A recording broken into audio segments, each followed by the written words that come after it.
Good morning, good morning, good morning. The time for convening has arrived. Senate will come to order. At this time, I'll ask all unauthorized personnel to exit the chamber. Recognize the senator from the 28th for a reading of the journal. Good morning, Mr. President. It's good to be back. I know you missed me on Friday. Couple of important dates today in our great state's history, and our country for that matter. Today is the anniversary of the landing of the first colonists in Georgia under James Oglethorpe, becoming the last of the 13 colonies.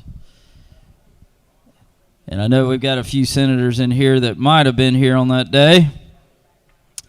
And today is also Abraham Lincoln's birthday. Born in Hodgenville, Kentucky, Lincoln grew up to become the 16th U.S. president. Did many great things. Mr. President, we have a long list of pages. So it's a great day in the Georgia Senate with great participation. First off, out of Homer, Georgia, we've got Braley Kreider. Out of Lula, we have Kylie Greer. Out of Smyrna, we have Naomi Cray. Out of Dunwoody, we have Lily Martinez. Out of Marietta, we have Ava Van Zyl. Out of Commerce, we have Caroline Conger. Out of Peachtree Corners, we have Miriam Heiss. Out of Lawrenceville, we have Joy Chen. Out of Atlanta, we have Mary Jury. Out of Powder Springs, we have Stephanie Menjivar. Also out of Powder Springs, we have Valeria Menjivar. Out of Atlanta, we have Riley Sipe. Out of Marietta, we have Sonia Varani. Out of Decatur, we have Ryan Scott. Out of Kennesaw, we have Aiko Harrell. Out of Ackworth, well, actually, they didn't make it. Too wet in Ackworth. Out of Kennesaw, we got Leah Ledford. Out of McDonough, we have Jackson Bootcheck. And out of McDonough, we have Jillian Bootcheck. Y'all give our pages a big round of applause. We thank you for your service today, and thank you for braving the elements and being here with us today.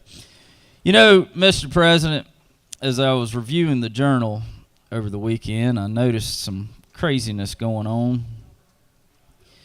Something I do want to point out.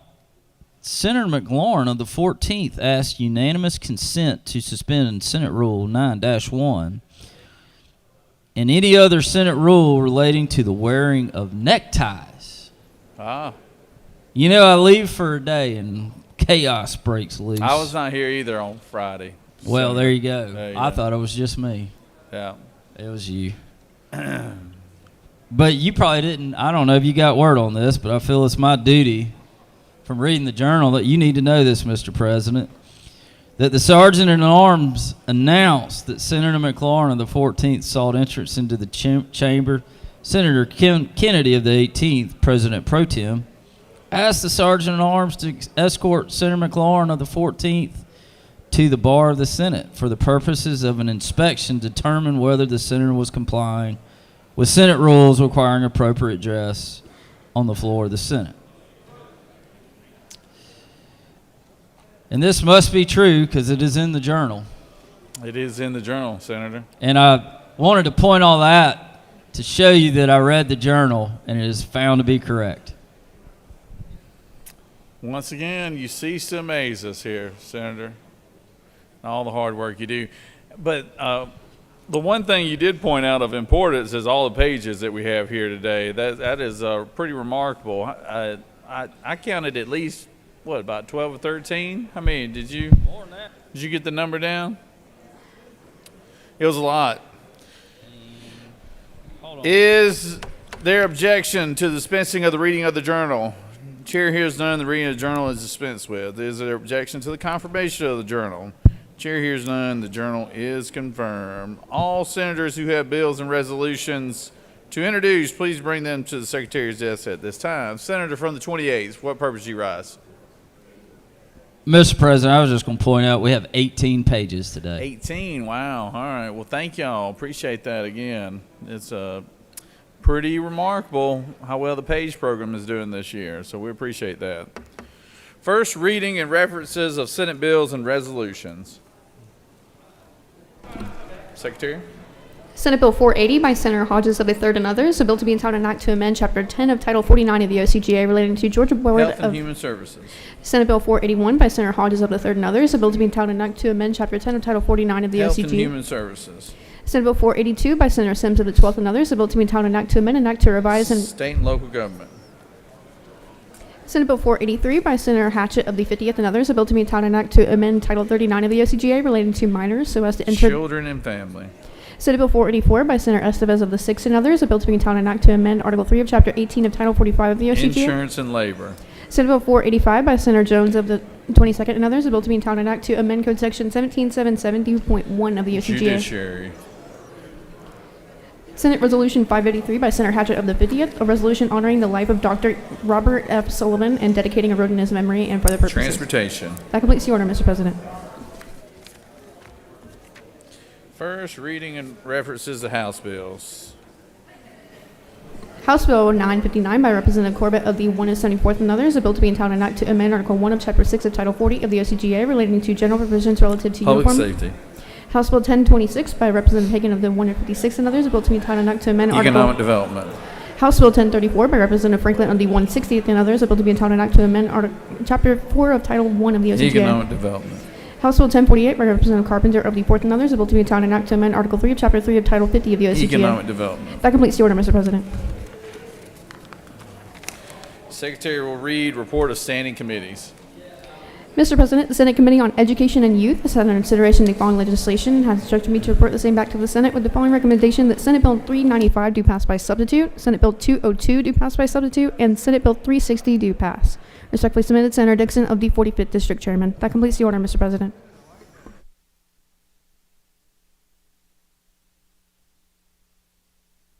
Secretary will read bills and resolutions for the second time. Senate Bill 322 by Senator Walker of the 20th and others, Sheriff's Retirement Fund of Georgia, increase in dues provide. Senate Bill 349 by Senator Hufstetler of the 52nd and others, ad valorem taxation of property, setting of mileage rates, revised provisions. That completes the order, Mr. President.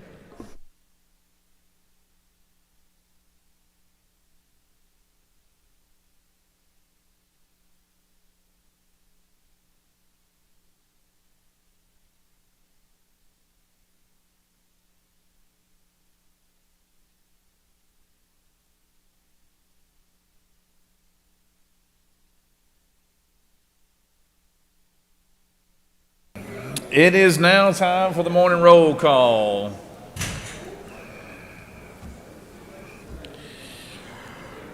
Are there any motions to excuse? Senator from the 33rd. Thank you, Mr. President, and good morning, y'all. I ask unanimous consent to excuse the following senators for business inside the Capitol: 44, 2, 38, 39, 7, and 42, and 10. I didn't realize that there was that many Chiefs fans in the audience here. without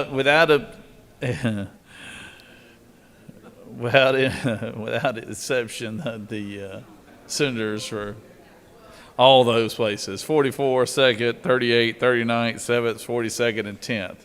Without objection, they're excused. Recognize the majority leader.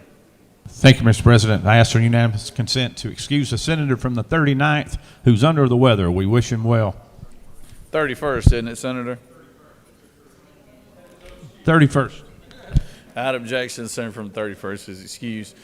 Recognize the senator from the 21st. Unanimous consent to excuse the senator from the 27th for business inside the Capitol. Senator from the 27th, without objection, is excused. Recognize senator from the 24th. Mr. President, I'd like to excuse the senator from the 25th for business inside the Capitol. Without objection, the senator from the 25th is excused. Any other motions to excuse? Secretary will call roll. Senator, signify your presence by voting the yea switch. Secretary will unlock the machine.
Senator from the 33rd, for what purpose do you rise? A point of order, sir. I'd like to ask for unanimous consent to excuse the senator from the 34th.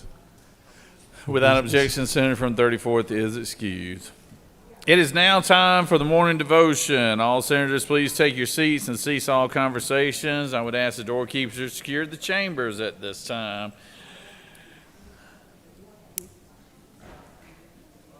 You ready, Senator? All right. It is now time for our morning devotion, and I'd like to recognize the senator from the 43rd to lead us in our pledge and introduce our pastor of the day. Senator?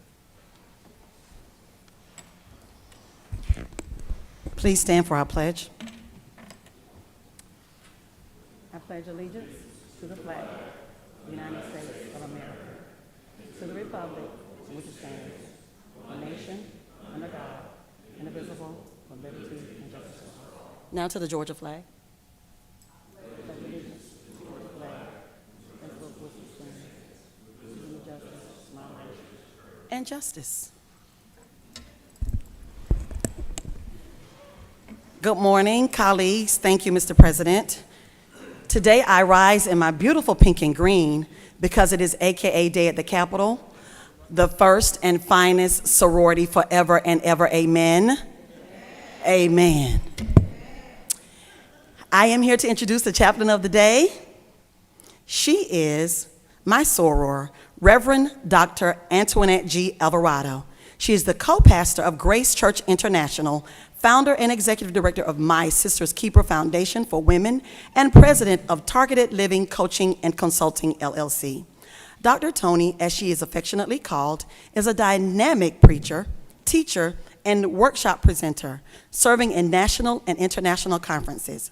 Dr. Tony is the author of Run and Not Be Weary, The Pursuit of Purpose and Destiny, Stoking the Fire of Your Dreams, Harmonize Your Life, A Journey Towards Self-Care, and co-author of Let's Stay Together, Relationship Strategies for Successful Marriages, with her husband, Dr. Jonathan E. Alvarado. She is the founder of Harmonize Your Life Women's Self-Care Network, retreat leader for the Harmonize Your Life Women's Self-Care Retreat, and the host of Harmonize Your Life, Conversations on Self-Care for Women of Color podcast. Dr. Alvarado is a member of Alpha Kappa Alpha Sorority Incorporated, Chi Tau Omega Chapter, and the National Council of Negro Women, Rockdale Newton Section. She is the proud wife of Bishop Jonathan E. Alvarado and mother of Jonathan II, his wife Jasmine, Joshua and Ariel Alvarado, our soror, and grandmother of Jonathan Elliott Alvarado III. She is passionate about fitness training, reading, writing, and spending time with her husband and family. Dr. Tony's years of experience as a community leader, pastor, professor, speaker, and coach and trainer eminently qualify her to empower others. I present to you the Reverend Dr. Tony Alvarado.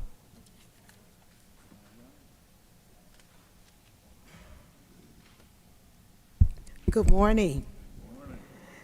To Governor Burt Jones, President Pro Temp John Kennedy, and to my senator and soror, Tanya Anderson, thank you for this esteemed invitation. Before I go any further, I would also like to acknowledge my sisters of Alpha Kappa Alpha Sorority Incorporated, our regional director, the Honorable Tiffany Moore Russell, and our international vice president, Mrs. Charletta Wilson-Jacks. I am delighted to be here today to share a brief thought from the passage found in John's Gospel, chapter 13, verses 3 to 5.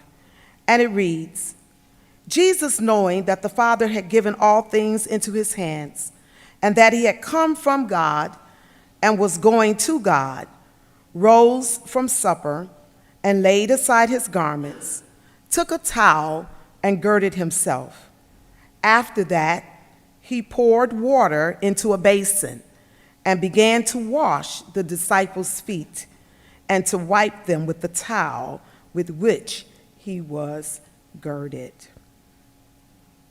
Last night, like many of you, I had the pleasure of watching the Kansas City Chiefs win the Super Bowl game by making a touchdown in the last few seconds of overtime. Now, lest I deceive you, I'm not a real football fan. Guess one would call me a bandwagon fan, meaning I get on the bandwagon with the winning team. And I usually start watching the game in the playoffs so that I can learn enough about the game not to ask my husband too many questions during the championship game. And while I'm not a real football fan, I love watching the Super Bowl with my family. One of the things I enjoy the most about the Super Bowl, besides the halftime show, are the commercials. The Super Bowl commercials are very captivating. The thoughts, the creativity, and the messages they convey often stay with us for days and weeks to come. I'm sure if we had time to ask any of you in here, in this chamber today, in this Senate chamber, to call out your favorite Super Bowl commercial, many of us could share at least one or two. Well, since we don't have time for that, I'll just share my favorite one. Before we begin, let me just say my favorite Super Bowl commercial on yesterday, I had the opportunity to watch, and it caught me unaware. It was a commercial that appeared almost out of nowhere. It was different from all the other commercials. There were several commercials that I enjoyed, but this one had the greatest impact on me. It had no words, it had no special characters, no superstar actors. However, the imagery of the commercial was so powerful that I immediately took to social media and rated it as a powerful commercial, and people began commenting the same. You see, the Jesus-focused organization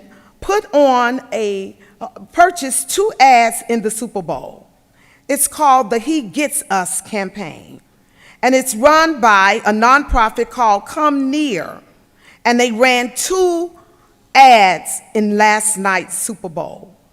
One showing people washing the feet of others, and the other was simply asking viewers to treat all people as their neighbor. The imagery of the foot washing ad was so powerful, And it caught many viewers off guard because I'm sure many people like me did not expect such an ad in that moment. The ad showing people washing the feet of others, some of whom had opposing ideologies, was in reference to the biblical passage in which we read on today. In just a few days, on February 14th, Christians all over the world will celebrate what is known as Ash Wednesday, and it will mark the beginning of the Lenten season as one of the hallmarks of the Christian liturgical calendar. Ash Wednesday marks the beginning of the Lenten season, a period of 40 days of fasting and prayer and repentance in preparation for Easter. This season calls us into remembrance of the 40 days of Jesus, the time that Jesus spent fasting in the wilderness, his life, his service, and his sacrifice. The atmosphere that is set here in John's Gospel, chapter 13, is one of the events observed during Lent, where Jesus imparts a valuable lesson to his disciples before he is arrested, before he goes through a trial, and his subsequent crucifixion and death. The events of the Last Supper, including the washing of the disciples' feet and the institution of the Lord's Supper, holds great significance for Christian theology and practice. Because Jesus sacrificed, we sacrifice. Because he served, we serve.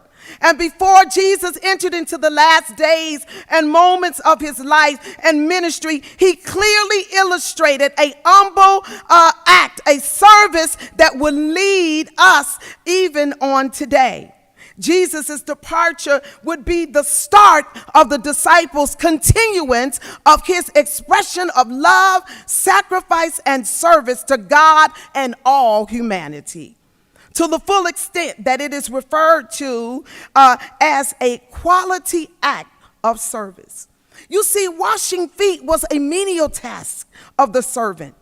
Feet were usually washed before the meal, but Jesus waited until during the supper to make the act stand out with noteworthiness. Much like this commercial that appeared last night seemed to be out of place, it was positioned amid a myriad of creative ads, yet this one was different. The purpose of Jesus' action here, just like the Super Bowl commercial, was to fix our minds on the nature of true greatness and true humility.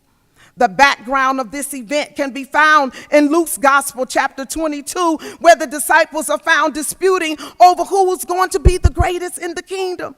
Jesus had taught them the greatness of this lesson of servanthood, but obviously they were missing something. So much so that Jesus decided to illustrate this lesson before him. Their feet would often get dirty and dusty from the roads, and because they wore sandals and walked most places, it was their custom to wash the feet of the guests as they entered into the house.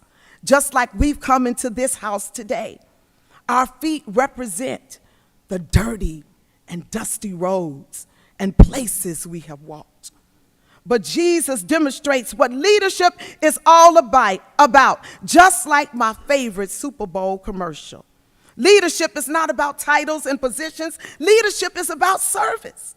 Leadership is not about being exalted. Leadership is about humility. Jesus, being the leader and the teacher, took on the role of a servant by performing a menial task done by the servant or the lower-ranking person. This serves as a powerful demonstration of humility and selfless service. Jesus uses this act as a lesson on servant leadership. He emphasized that those who follow him should also be willing to serve others, putting the needs of others above their own. Washing the feet of the disciples was a symbolic gesture of love and care. It conveyed the message that the followers of Jesus should express love and compassion toward one another, serving one another with a selfless attitude. In the biblical narrative, Jesus explained the foot washing was symbolic of spiritual cleansing. It represented forgiveness of sins and the need for spiritual purification. Some interpretations suggest that the foot washing was a way of preparing the disciples for the future roles of leadership in the early Christian community. It set a standard for leadership rooted in humility and service. So as we go into this latest legislative session, and as we walk through these hallowed halls here in the Capitol today, let us be reminded that we are here today to wash one another's feet. Let us be reminded and know that the importance of the legislation session is to enact, amend, or repeal laws. Legislators have come to introduce bills and debate their merits and ultimately vote on whether or not to pass things into law. We know the process is essential for addressing new issues, updating existing laws, and responding to the evolving needs of the great state of Georgia and its residents. But let us remember, when it's all said and done, we come through dusty roads of democracy and injustices, and that we are ultimately here today to wash one another's feet. Let us pray. To the God who washes our feet, in humble reverence, we come before you to acknowledge the sacred act of washing one another's feet. As we bow our heads, we recognize the profound symbolism within this simple yet profound gesture, a gesture that transcends the physical and touches the depth of our souls. We stand united in the spirit of service, recognizing the inherent dignity in everyone. Washing the feet of one another is a tangible expression of love and humility and solidarity. Let us be reminded that it is our shared humanity. No task is too small. No person is beyond the reach of our kindness and our compassion. As we carry on the business of this day, may we carry the essence of foot washing in our hearts, inspiring us to walk in the footsteps of Christ, the path of compassion, humility, and service every day. In washing one another's feet, may we find strength to be the embodiment of God's love for humanity, which is demonstrated through compassion, humility, and service. And as we remember the Super Bowl game, let us remember the foot washing commercial. Amen.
It is always a pleasure to have our doctor of the days, and we've got some guests here from Northeast Georgia that have several people here today. So I'm going to call on our senator from the 49th to introduce our doc of the day. Thank you, Mr. President. I am here today to introduce Dr. Bond Miller. She's a family medicine physician with Northeast Georgia Physicians Group. She went to the American University of the Caribbean for medical school and graduated in 2006. She then started her residency in 2007 at the University of South Alabama, where she was chief resident during her final year in 2010. After graduating, she moved to Mississippi to start her career, where she met and married her husband. In 2013, they wanted to move to Lake Lanier to start their family of 3 children, so she joined Northeast Georgia Physicians Group. And pretty smart move to move to Lake Lanier and to the 49th, I might add. In 2018, Northeast Georgia Medical Center started a family medicine residency program, and she became a founding faculty member, helping create this successful residency program. She's looking forward to seeing Northeast Georgia Medical Center's first class of family medicine residents graduate in June of 2023. She's also active in the Georgia Academy of Family Physicians and currently serves on the Congress of Delegates, as well as acts as a vice chair of GAFP's Student and Resident Recruitment Committee. She's also an alternate director for the GAFP. So join me in welcoming Dr. Judy Bond Miller. Thank you, Senator Eccles, for the introduction. Thank you for allowing me to be here. I appreciate all the senators' hard work that y'all do and keeping all the Georgians safe and looking out for us. If y'all need anything, not feeling well, I will be in room 232. I do have 2 medical students with me, and I have 2 residents with me, so they're all interested in speaking to senators and our legislators as well. So I hope y'all feel well and don't need me, but if you do, I'll be in room 232. Okay? All right.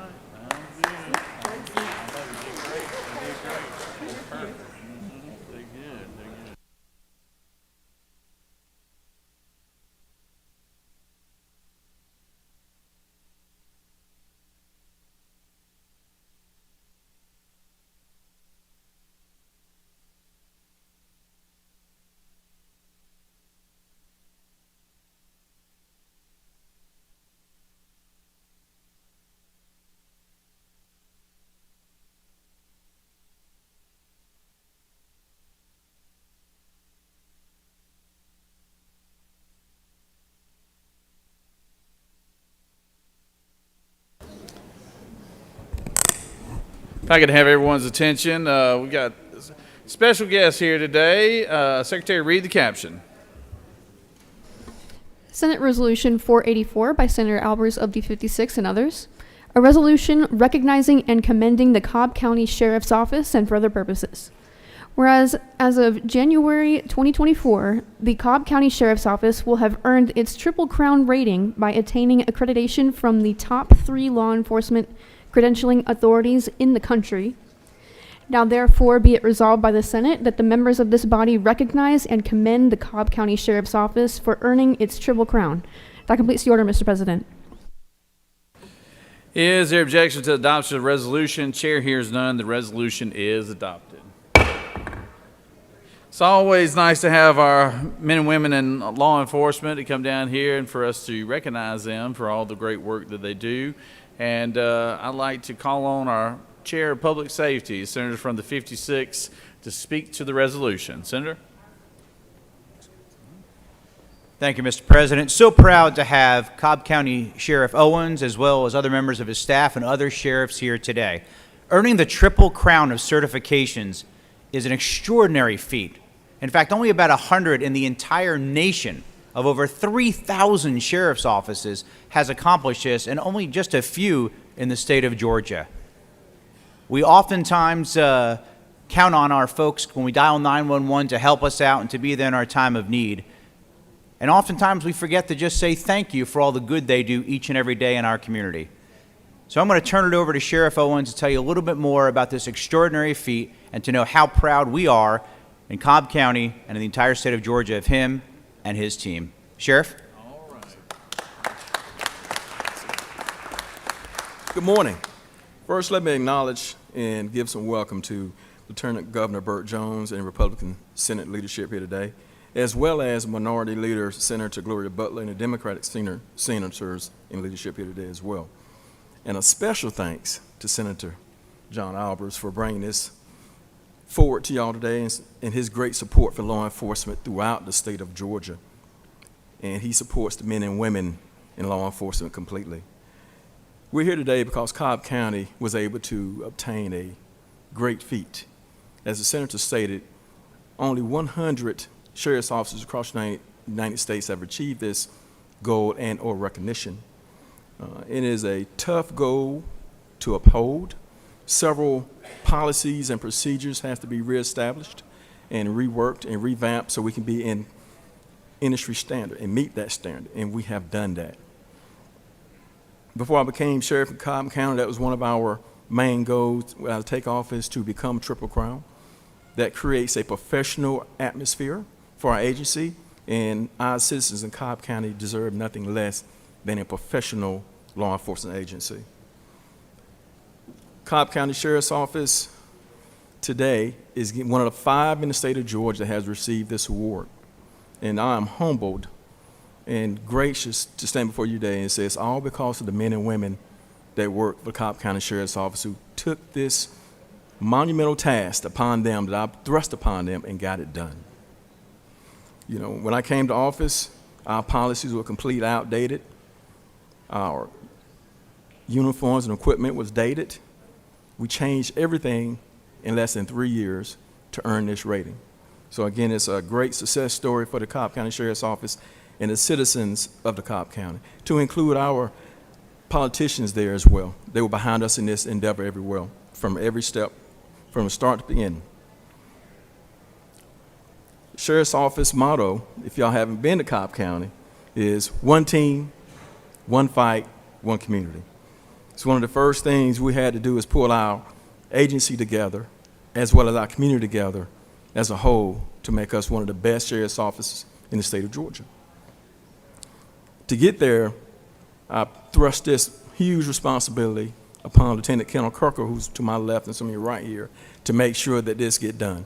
His staff and our accreditation staff worked on this for over 1.5 years to accomplish this task, which again was a monumentous feat.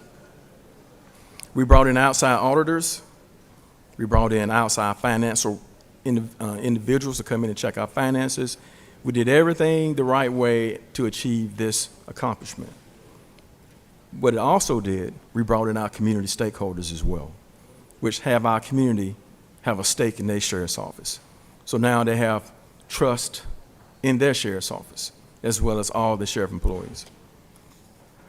In closing, I do want to again thank every employee that we have. Some is up in the balcony level here. Thank y'all for coming out, and thank them for the hard work they did to get this accomplished. You know, I'm incredibly proud of our command staff at the Sheriff's Office. Their leadership and their commitment has made Cobb County Sheriff's Office one of the best in the state. We currently have one of the lowest vacancies rate in the state of Georgia, and particularly in the Metro Atlanta as well. So we have enticed people to come to our agency as we became more professional agency. And of course, our civilians in our community who help roll up their sleeves and help us get our job done as well. We work hard every day to protect the citizens of Cobb County, and we show that the law enforcement profession is a noble profession. I also like to thank my wife is here today, my staff behind me, fellow sheriffs is here as well, because without their support, none of this would have been possible. So again, thank you for this recognition. We sincerely appreciate it. And again, Cobb County is working to become the best sheriff's office in the state of Georgia, if not the nation. Thank you.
Are there any unanimous consents?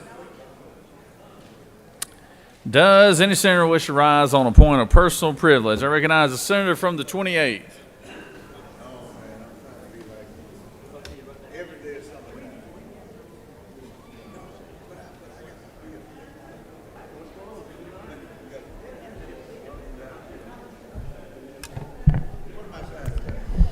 Thank you, Mr. President. Today I rise to bring up a very special day. As earlier I noted that today is the birthday of Abraham Lincoln. It is also a very important birthday, a very important person to this chamber. Today is the birthday of our Lieutenant Governor's Chief of Staff, Lori Ann Paradise. So, Lori Ann, happy birthday to you.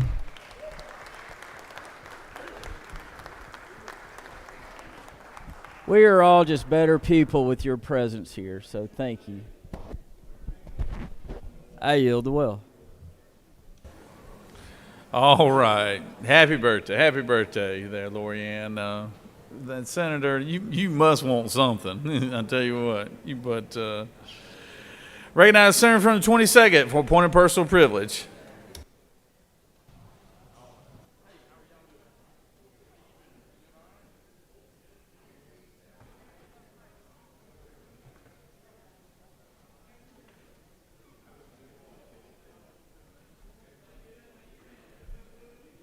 Good morning, Mr. President. I'd like to talk about today not only a moment in African American history, but also a moment as far as this chamber is concerned. And I had to go back to 1995, where I was interning for a federal judge. And those of you who realize when you get your first internship, you get assigned to different persons. And sometimes they may or may not like your writing style. So I was assigned, I went to a federal judge, I was doing an internship there, and I got assigned to somebody who did not like my writing style. So here I am, second year law student, and you start feeling really bad about yourself. And so here came this guy, I was not assigned to him, but here came somebody that I didn't know, and said, you know what we're gonna do from this point forward? I'm gonna now be your person, and you and I are gonna write everything together. And from that point forward, my time at that federal court went really well. And I didn't know this guy from Adams House Cat, but he took me under his wing and said, I'm gonna work with you. Fast forward to 2004, trying to become the first African-American solicitor for Augusta, only third African-American elected countywide. And of course, when we have that kind of situation, a lot of persons have questions. And so the first African-American partner in any law firm in Augusta's history called me on the phone and said, I want to do you a favor. I want to bring you around to the law firm so persons can understand who you are. They can get to know you. That was in 2004. And in just a few more months, you guys would finally meet who would soon become Senator Ed Tarver, who I had known since 1995. He had been a friend of mine. He graduated Glen Hills High School, which is the same high school I graduated from just 10 years earlier.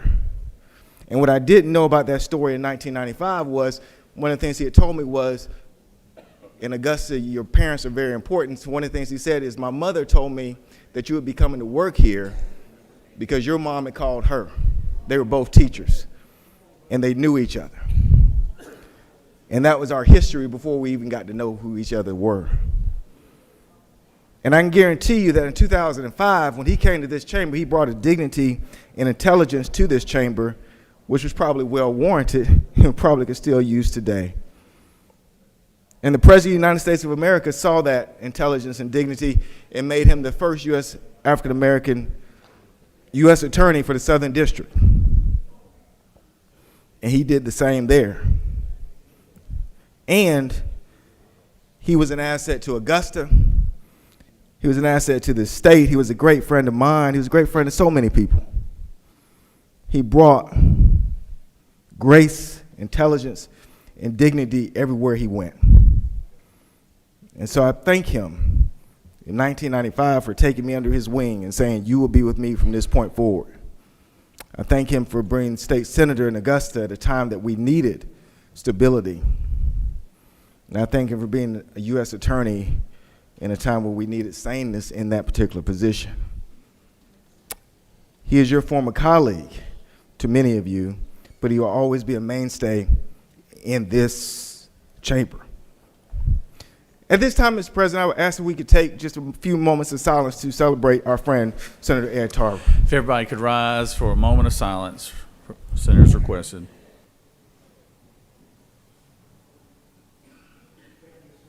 Well, thank you, Senator, and thank you for letting us know about a good man. Recognize the senator from the 53rd.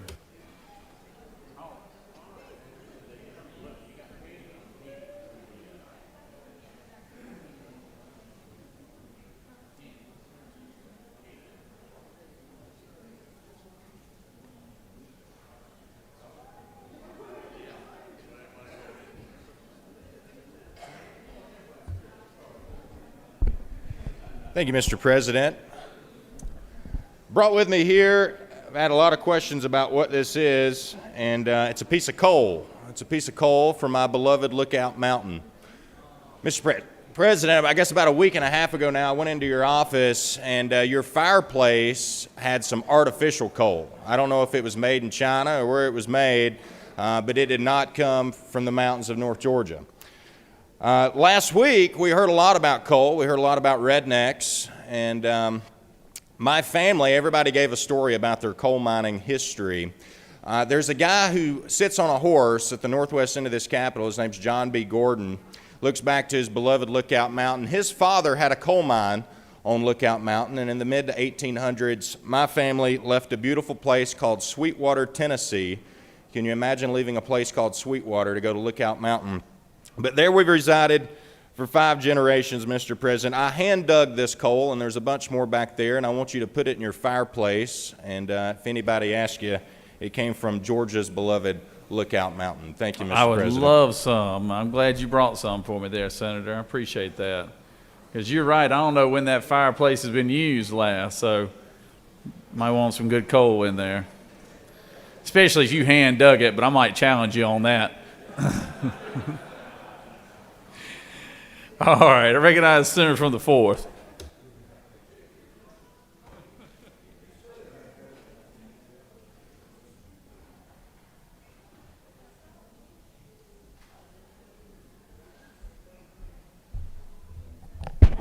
Thank you, Mr. President. I just want to go back and reiterate, we had a great meeting, a very informative meeting last Friday with the Education and Higher Education committees, where we brought in Department of Education members and also the Deal Center to talk about literacy.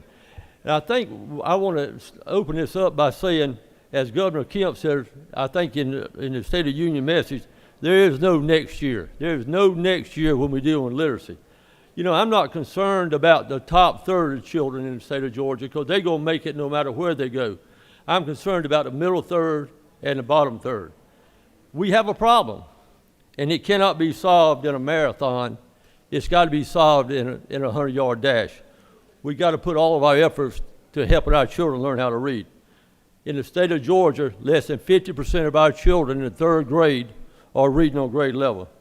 Thank God that this body, our legislature, had the vision to pass Senate Bill 211, and Representative Bethany Ballard in the House had the vision to pass House Bill 538, bringing the science of reading back to schools. Reading scores were higher in 2012 than they were in 2019. You add the pandemic to that, you can imagine how our children are struggling. And if our children are struggling, our workforce development is going to be struggling. You know, this is very embarrassing when you look at the numbers and you realize that we're behind Mississippi.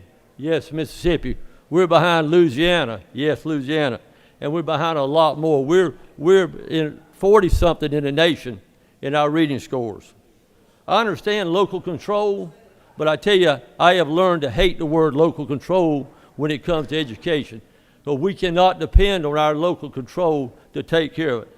We need to remember what Ronald Reagan said. He said, trust but verify. We have not been verifying what is really happening in our schools.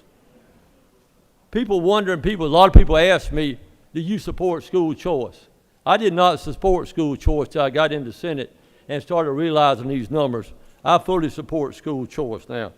And to quote Scott Johnson, who is chairman of our Council on Literacy, this is Georgia's most solvable problem. And his second quote is, this may not be the most important thing in Georgia, but it is definitely in the top 2 or 3. You know, one of the big talks last week were about screeners. And screeners are tests that are given to children to determine what level they can read. And with House Bill 538, these screeners are going to be given K through 3 times a year to measure it. Our DOE is looking at 16 different screeners to look at. Look at Mississippi, who we're modeling our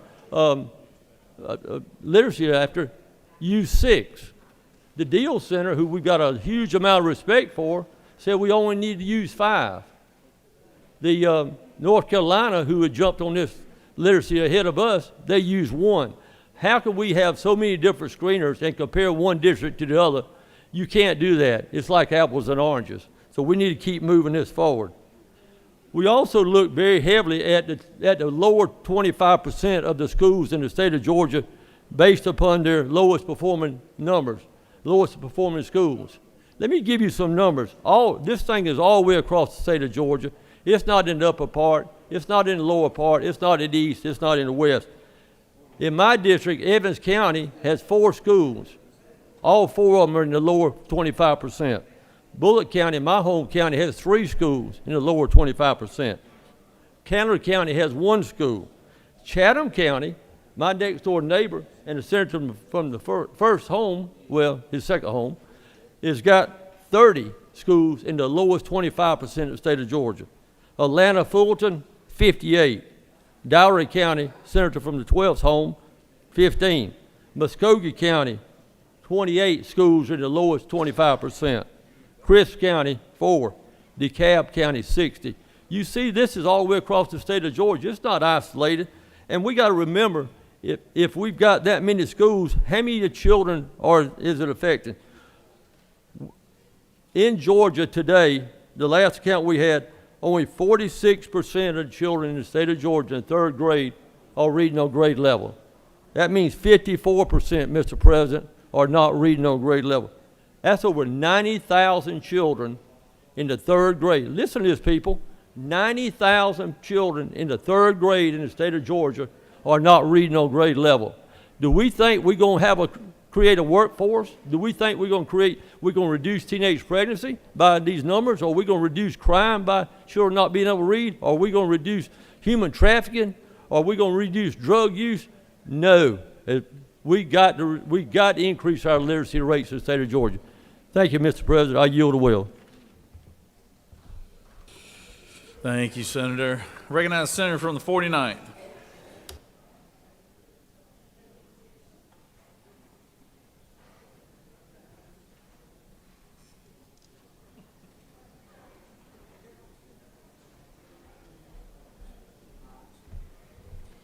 Thank you, Mr. President. I rise today because we have the Johnson High School varsity soccer team here at the Capitol today. Johnson is a high school in Hall County that I used to teach at, although I haven't taught there any time while these kids are there. But this soccer team are back-to-back state champions.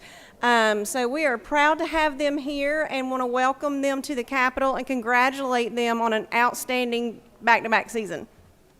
I yield the will. All right. Congratulations. That's a heck of an accomplishment. Thank you, Senator, for sharing that. Recognize the senator from the 26th.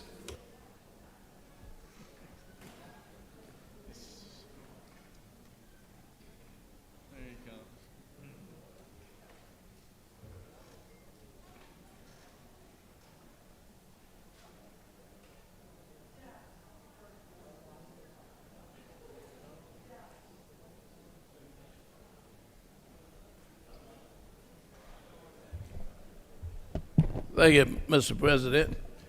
I'd like to talk about a little subject. Back in the day, I was down in Hancock County and I was fishing. I had some brim. I had some Louisiana pinks, some crickets for my fly rod, some minnows on my spinners. And while I was fishing, I was pulling them in. I mean, I was having a good time. And I fooled around and caught a hold of Bocephus. Now, Bocephus is a big catfish. And he had the hook embedded in the bottom of his lip. And so I had my left thumb with his mouth open, took a pair of pliers. And you know, when you pull a hook out, you're supposed to pull it away from you. I fooled around and didn't do that. I pulled the hook toward me, the eagle claw. You know, it's got the barbs on the back, so it's hard to get out. And the hook went through my thumb. I sat there for a minute. I was bleeding. I took a towel. I bled about 30 minutes. I said, I'm not finna leave because I was having a good day catching fish. There was nowhere in Hancock County that I could go get the hook out my thumb. So I drove back to Macon, Georgia. I got back about 9:30, 9:45, went to the emergency room. Young lady at the desk said, Mr. Lucas, what can we do for you? I showed her my thumb. She said, okay, well, can you give me your insurance card and ID? I said, look, young lady, I use my left hand to pull my billfold out the back. Would you mind pulling it out for me? She did. Got my driver's license and insurance card. They called me back in the back room, shot my finger up. About 15, 20 minutes, doctor said, here it is. I said, well, what the HL I'm gonna do with it? You got it out. That's what I need it out. But what it shows me, that health care in rural Georgia, people need help. Health care is what's hurting us today. The gentleman from the 23rd, I had a conversation with him the other day, and we talked about rural hospitals and what happens when there's uncompensated care. Luke, the counties had to make up the difference in order to keep the hospital open. So today, I'm going to ask for the rules to be suspended in order for a bill to be introduced and read for the first time. It deals with Medicaid expansion. We cannot procrastinate anymore. We've got to have this conversation. Now, the one that the waiver is on ain't working. We might have 25, 30,000 folks in it. We got to actually deal with the real thing. We're putting money in the cup, but we're not getting any out the cup. And then there's $1.2 billion in Washington, D.C. just for Georgia, to expand Medicaid. In a few minutes, I would ask that the rules be suspended. I would hope that many of my colleagues in here will sign on. My understanding that there is some movement on it on the other side.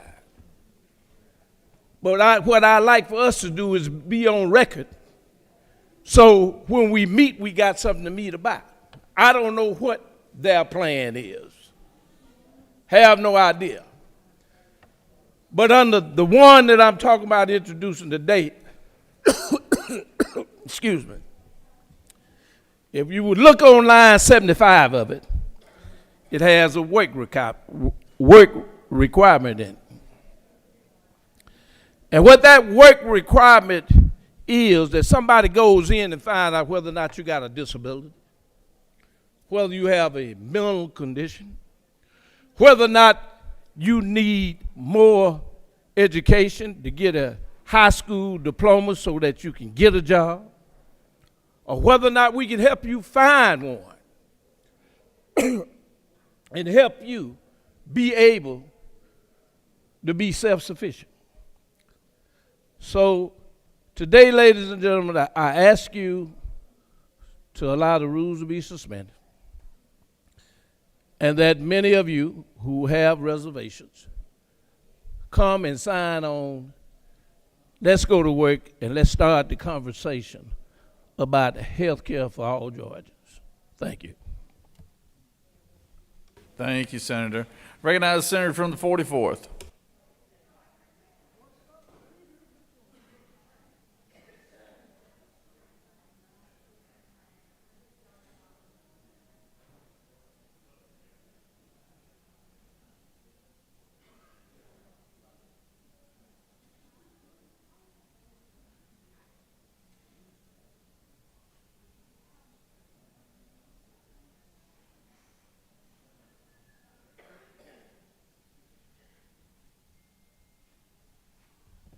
Thank you very much, Mr. President. Colleagues, we have some special guests here today, members from the Georgia Federation for the Blind and also the National Federation for the Blind. We have some up in the gallery, but senators, we need to send a clear message that we care about the blind and visually impaired, that we care about people with disabilities. We've had several bills in the Senate, and we've gotten a couple passed from the Senate, and they stalled in the House. Don't believe this hype that there are not many members in this community. There are over 250,000, 250,000 people who need some help. So the Commission for the Blind needs to take place, and we need to have this. Over in the House, we have a Braille bill. And it is said that there are not many people who need it, but these children need help. And we want to send a clear message from the Georgia State Senate, like we did before, that we support them. So we have a few people upstairs, excuse me, we have a few people upstairs in the balcony from the community. Would you all please stand? We know we had the babies here before, and they met with the rules chairman and all of this. And we have one to the side here. Raise your hand over here to the right. But we want you to know that the Georgia State Senate cares about the blind and visually impaired, and we're going to get these bills through and make sure that your children can read Braille and that we can do all that we can for this community. Thank you very much, Mr. President. And I yield the well.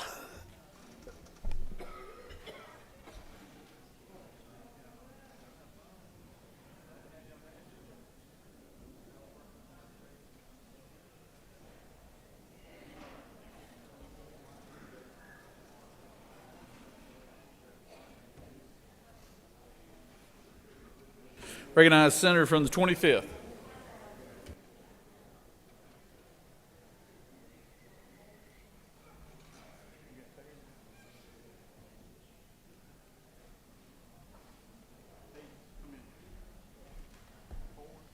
Thank you, Mr. President.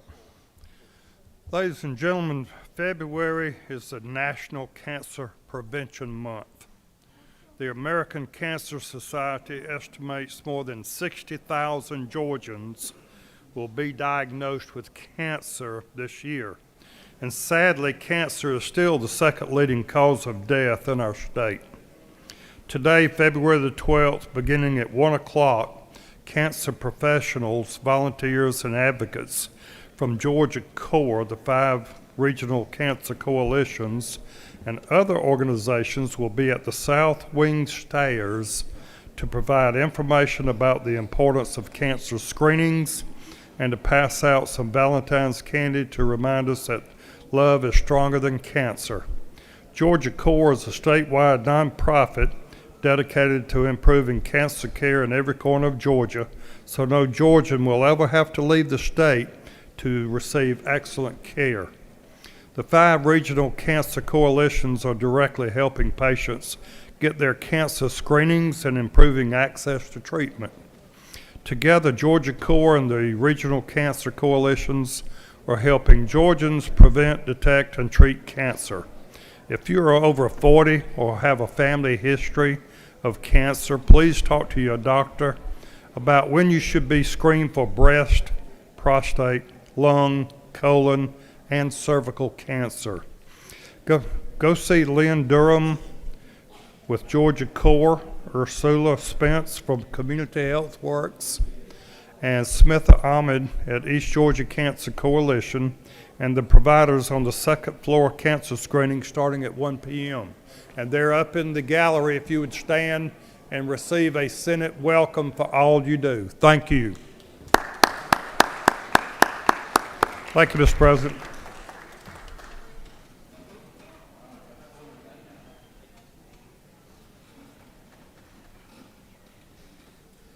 Recognize the senator from the 40th.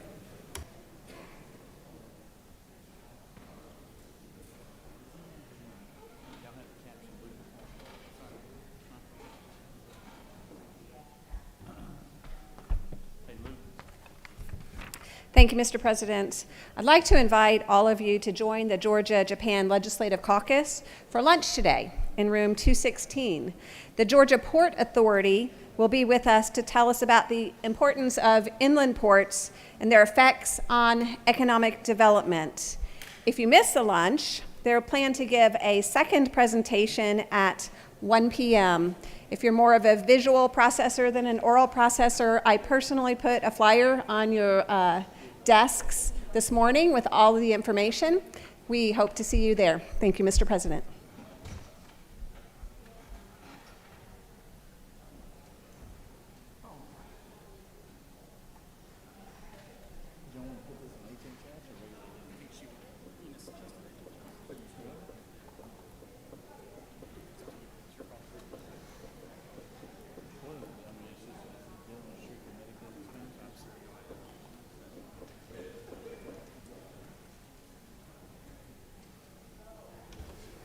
Does any other senator wish to rise on a point of personal privilege? Chair hears none. I recognize the senator from the 26th. Thank you, Mr. President. Mr. President, at this time, I would ask that the rules be suspended in order for a bill to be read, introduced, and assigned to committee. All right, Senator, we just need the caption on that bill, and so the secretary could read it. All right. Senator has made a motion that rules be suspended in order for a bill to immediately be assigned to a committee. So as soon as we have it, will the secretary read the caption?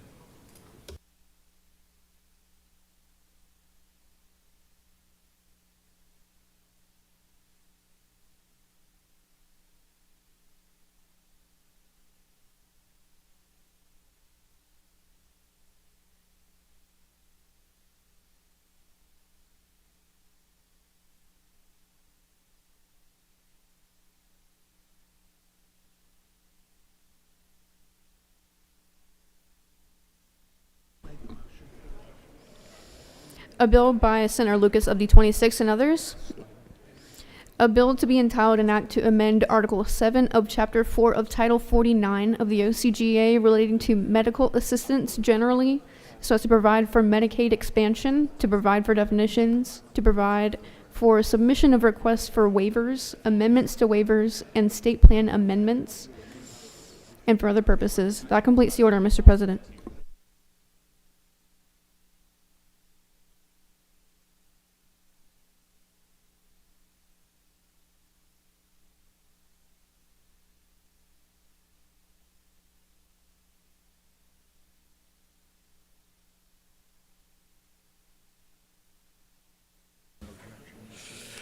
The senator has moved. Is there objection? There is objection. All right. It's not debatable, so takes 2/3. So all those in favor of the motion will vote yea. All those opposed, nay. Secretary, unlock the machine.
On the motion, the yeas are 17, the nays are 29, and the motion has failed.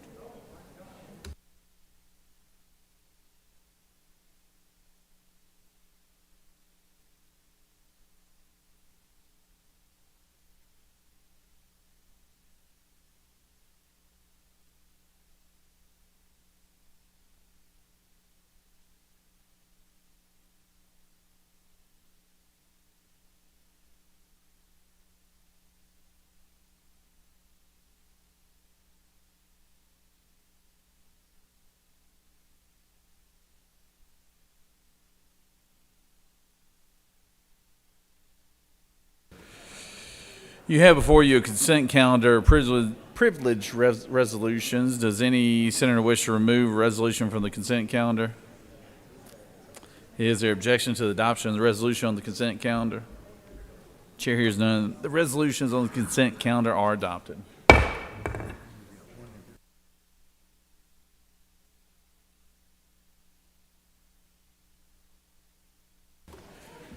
Secretary read caption.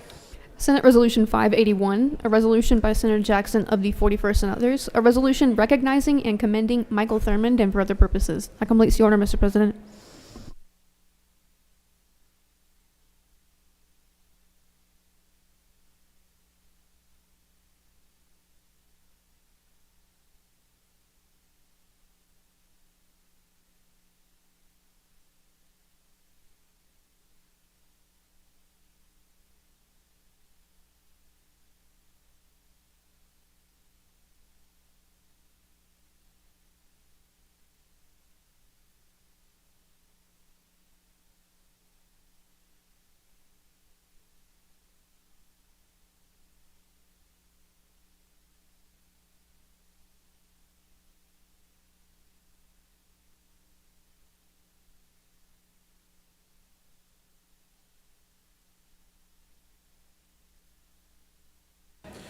Is there objection to the adoption of the resolution?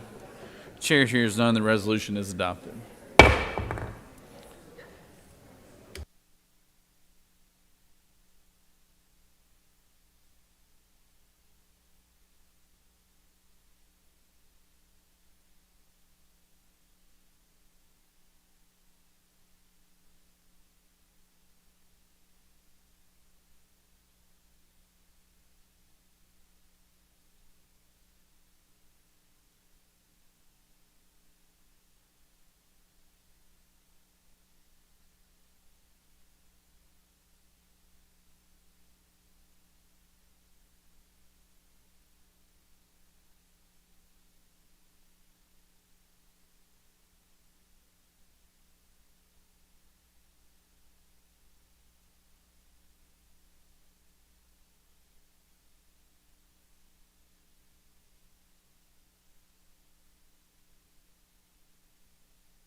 Senator from the 47th.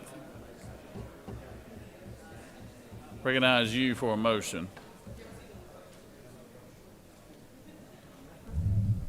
Thank you, Mr. President. Mr. President, I ask for unanimous consent that House Bills 1013, 1063, 1094, and 1095 be withdrawn from the Committee on SLOGO General and be committed to the Committee on SLOGO Local. Thank you, Senator. Secretary, read the caption. House Bill 1013 by Representative Thomas of the 21st and others. A bill to entitle an act to amend an act providing for a homestead exemption from all City of Woodstock and for other purposes. House Bill 1063 by Representative Lumpson on the 12th, and a bill to be entitled an act to create a Board of Elections and Registration for Chattooga County and for other purposes. House Bill 1094 by Representative Vance of the 133rd and others, a bill to be entitled an act to amend an act creating a Board of Commissioners of Baldwin County and for other purposes. House Bill 1095 by Representative Vance of the 133rd and others, a bill to be entitled an act to create a Board of Elections and Registration for Baldwin County and for other purposes. That completes the order, Mr. President.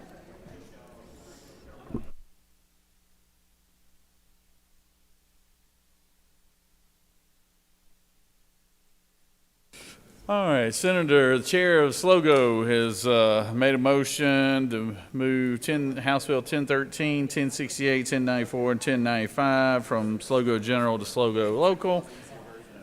And is there objection to that? Without objection, those are recommitted to SLOGO Local. Thank you, Senator.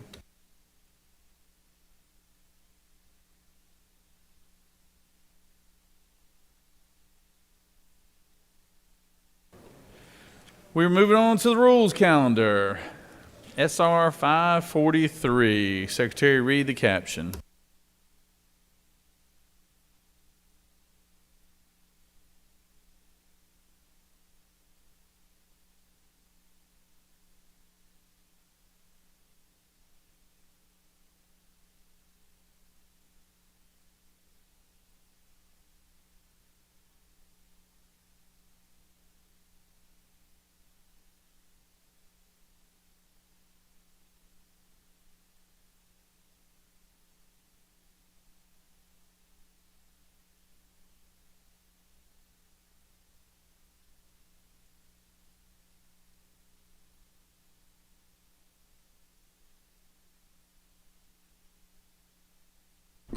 Senate Resolution 543 by Senator Gooch of the 51st and others.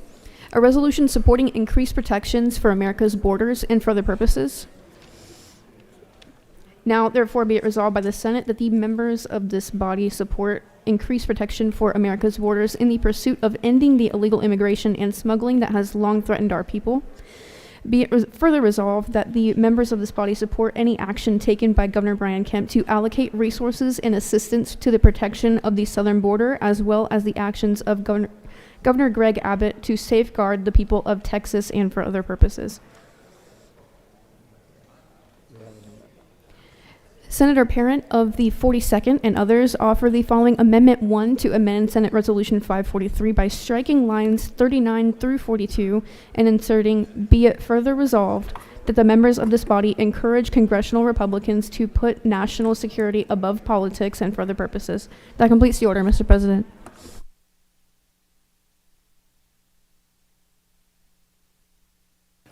Recognize the Majority Leader for speak to the resolution.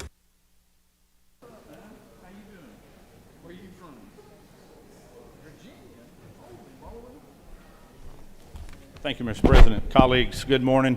It's great to be back in the state capitol. You know, as we work our duties as a state senator, we go home, we talk to our constituents.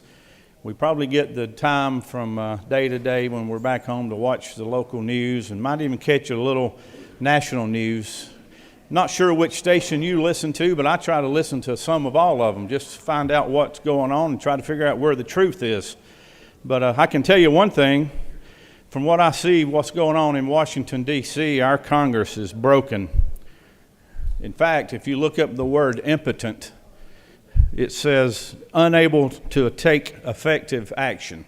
And I believe that describes our U.S. Congress and what's going on in our White House almost to a T. They're unable to take effective action on many, many measures. Unlike our state governments around our nation, especially Georgia, I want to brag on the bipartisanship that we have in this chamber. We have a bipartisanship spirit that needs to be recognized. We don't always agree, obviously, but most of the time we agree. Take the budget, for example. The appropriations chairman works diligently every year, throughout the year, on a balanced budget that almost every one of us votes for every year. I said almost. There's always that rare exception. But for the most part, we have bipartisanship support for a balanced state budget. We don't see that in Washington, D.C. In fact, I recall the last time a balanced budget passed Congress, if I'm not mistaken, was in 1992. The President of the United States was Bill Clinton. The Speaker of the House was Newt Gingrich. That spells bipartisanship to me. We don't see that anymore in Washington, D.C. But what we do see around our nation is a crisis on our borders, a crisis which is affecting each and every one of us here in Georgia. And you may think that, oh, that's a federal issue. We really don't have any business here talking about that today. And granted, we're not going to pass a bill today that's going to move the needle in a large way. But what we are going to do today is we're going to take a position on this issue, and that's why I brought this resolution forward. I want each and every one of you to represent your constituents back home. Now, you're not going to get 100% approval rating on your vote today, but I can assure you the people I talk to around the state, they want our borders protected. They want the illegal immigration to stop. They want the illegal drug trafficking and the illegal sex trafficking in this nation to stop, and it starts with securing the borders of our country. Illegal border encounters have increased from 400,000 back in the year 2000 to over 2.4 million just last year. That is indicative of a national crisis. In 2021, President Joe Biden ended the national emergency at the U.S. southern border, which stopped the funding and the construction of the border wall. He claimed that Donald Trump's determination of a national emergency was unwarranted. I repeat, unwarranted. He claimed that Donald Trump's determination of a national emergency wasn't necessary to protect the borders of our country. Forget the fentanyl smuggling that was going on that's increased over our southern borders since four years ago. It's increased over 480%. 480% increase in 4 years. 26,700 pounds were recovered in fiscal year 23 versus 4,600 pounds in 2000. Let me repeat that number. 26,700 pounds of fentanyl was recovered just last year versus 4,600 pounds in 2020. Now, it doesn't matter who the president is or who's in charge of Congress. A problem that exists that major in our country needs to be addressed. And I encourage you to support this resolution to send a strong message to our Congress and to the White House that enough is enough. We need to stop the illegal immigration and the drugs that are coming into our country. Recently, Texas Governor Greg Abbott noted that Joe Biden has violated his oath of office to faithfully execute immigration laws that were enacted by Congress. Quote, he instructed his agencies to ignore federal statutes that mandate the detention of illegal immigrants, inflicted unprecedented harm on the people all across the United States. Those were words from Texas Governor Abbott. In accordance to Article 1, Section 10, Clause 3 of the U.S. Constitution, Texas has invoked its constitutional authority to defend itself with Operation Lone Star, which has led to more than 496,000 illegal immigrants being apprehended. 38,700 criminal arrests have been made as a result of Governor Abbott's efforts, and 35,100 felony charges have been levied as a result of their efforts as well. I ask that the members of this body support increased protection for the America's borders to end illegal immigration and smuggling. It is our duty as elected officials to stand up for right and to ask our Congress to do what has to be done to put a stop to this illegal activity, and that we encourage the President of the United States to do the same. We need to support any action that our Governor Brian Kemp takes as well. He was down at Eagle Pass, Texas a week ago yesterday and today, helping alongside of 15 other governors around the nation to support Governor Abbott's efforts to support controlling the illegals crossing the borders into this nation. Ladies and gentlemen, we're talking about criminal activity. No different than if someone broke into your home tonight and violated your privacy rights or hurt your family. You would want that stopped. we need to do the same on the borders of our nation.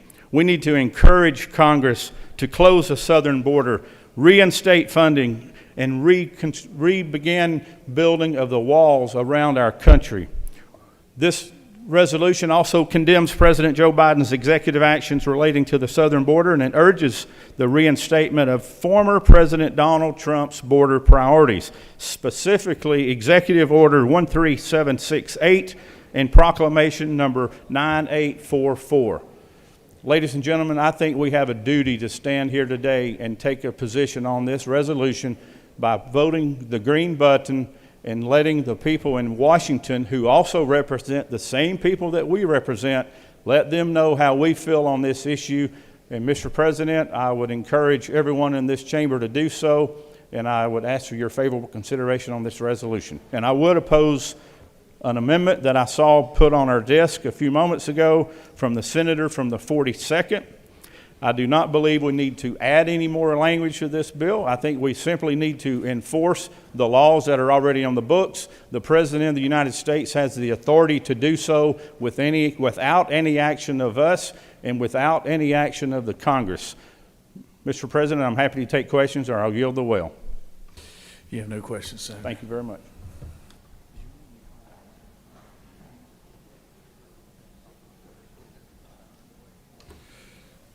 I recognize the senator from the 42nd to speak to the amendment.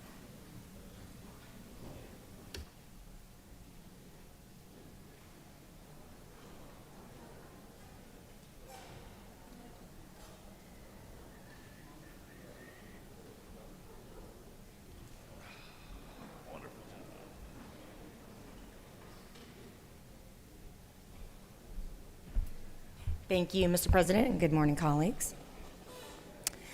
Although this resolution does not have the force of law, and even though we here in the Georgia Senate have no jurisdiction over the American border with Mexico, or that with Canada for that matter, I do want to take a moment to address the false narrative that Republicans are spreading through this resolution.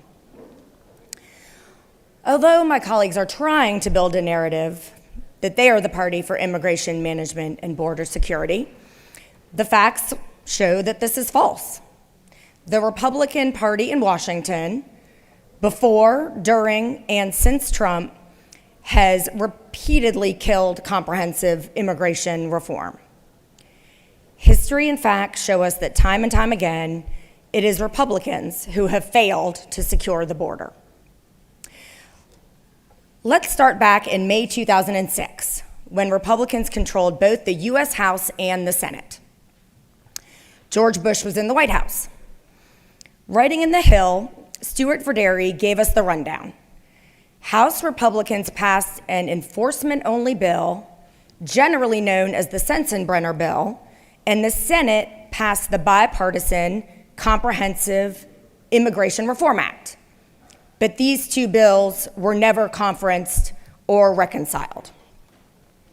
Then in 2007, when Democrats retook control of the United States Senate, the Senate debated the Kennedy-Kyle Comprehensive Immigration Reform Act of 2007 for a month on the floor, but that legislation failed to overcome a Republican filibuster.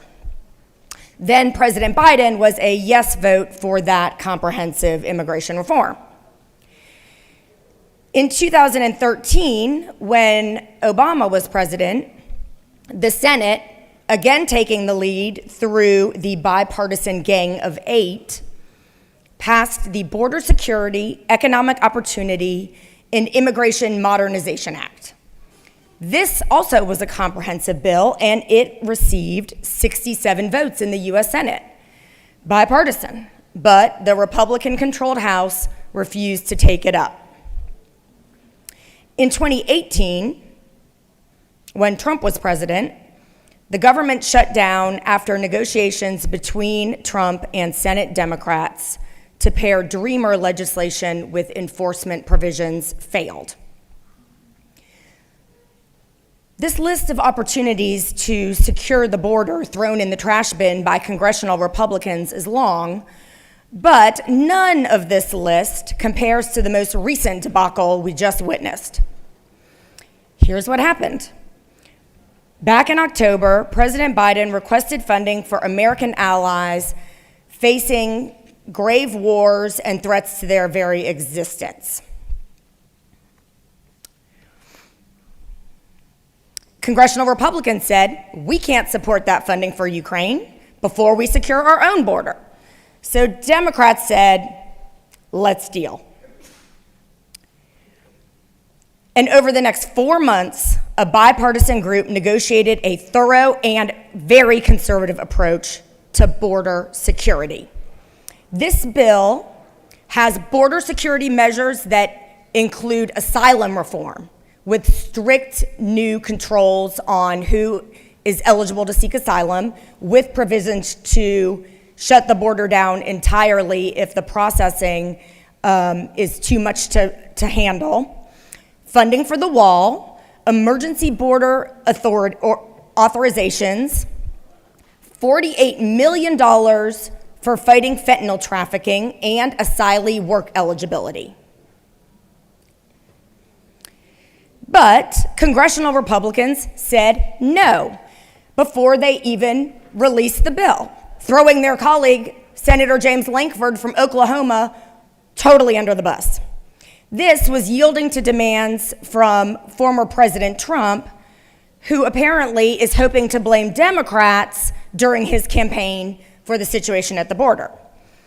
Trump apparently does not see the illogic in trying to blame Democrats for this border situation while blocking efforts undertaken by Republicans and Democrats to actually fix the situation as the American people want and deserve.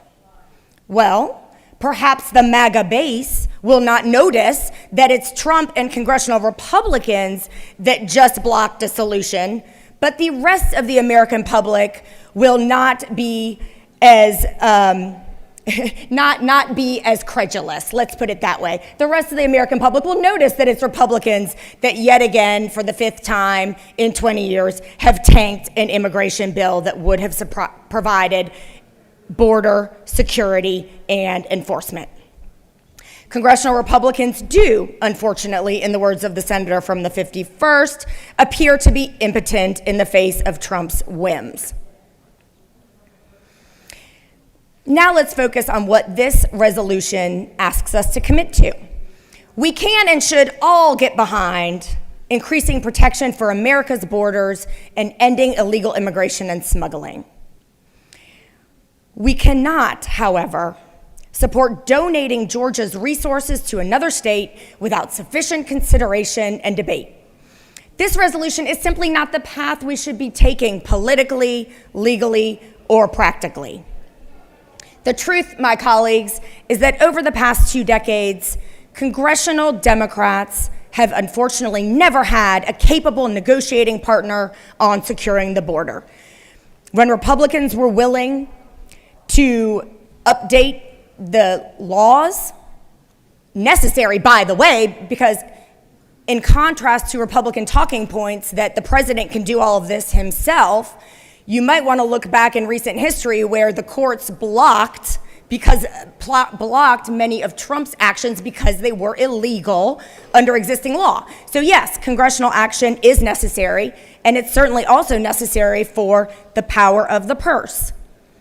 When Republicans ever decide, as they have not been able to do over the past 2 decades, that they are ready for a solution on the border, which necessarily involves congressional action, I would argue that congressional Democrats and the White House are ready to deal. And until that time, this particular resolution is not worth the paper it is written Senator, on. I don't mean to interrupt you, but we're going to stand in recess for a second. We've got an issue right here. So just stand in recess for a second.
Ladies and gentlemen, we're going to stand at ease, and we're going to go ahead and break for lunch. And while they're dealing with one of our colleagues here, so let's break for lunch. We'll come back in about an hour or so, and it's 11:52. We'll come back at 1 o'clock. Senator, the Pro Tem would like to make an announcement. Thank you, Mr. President. We do have lunch ordered today. It should be in very soon. So it'll be in the ante room. It's on the way, is my understanding. Thank you.